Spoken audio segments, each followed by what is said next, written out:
শুক্রবার বিদ্যালয় ছুটির দিন, তাই ক্ষুদে শিশুদের মনটা করছিল ছটপট।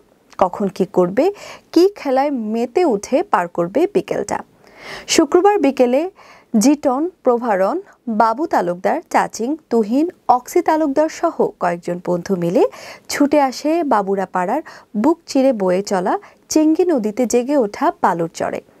দুরন্তপনা আর শারীরিক কসরতের পাশাপাশি তারা লেগে পড়ে লাভ চিহ্ন বানানোর কাজে। কেউ বা সংগ্রহ করছে লাল কৃষ্ণচূড়ার কলি, কেউ বা বালুর চরের উঁচু নিচু জায়গা সমান করায় ব্যস্ত।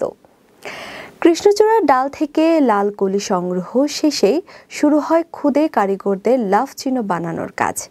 মিনিট দশকের মাঝে বালুর চরে ভেসে ওঠে শিশুদের হাতে গড়া দৃষ্টিনন্দন রক্তিম লাভ চিহ্ন।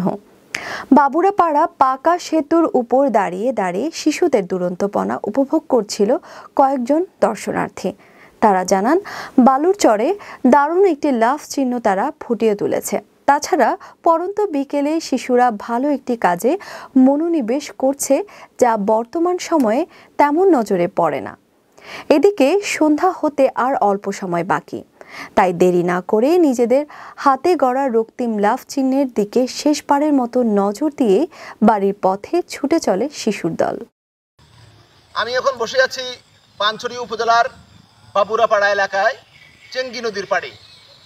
এখানে দেখতে পেলাম কিছু কিছু ছোট ছোট শিশু, তারা দুরন্ত ভাব করছে। আমি দূর থেকে এসে দেখি ওরা লাল কৃষ্ণচূড়া দিয়ে লাভ বানাচ্ছে। এখন যারা যারা এই লাভ তৈরির কারিগর, তাদের সাথে আমি পরিচয় হব। তোমার নাম কি? বাবু। তোমার নাম কি? তোমার নাম কি? তোমার নাম? অক্সি তালুকদার। এই চার বন্ধু, বাবু তালুকদার। এই বাবু তালুকদার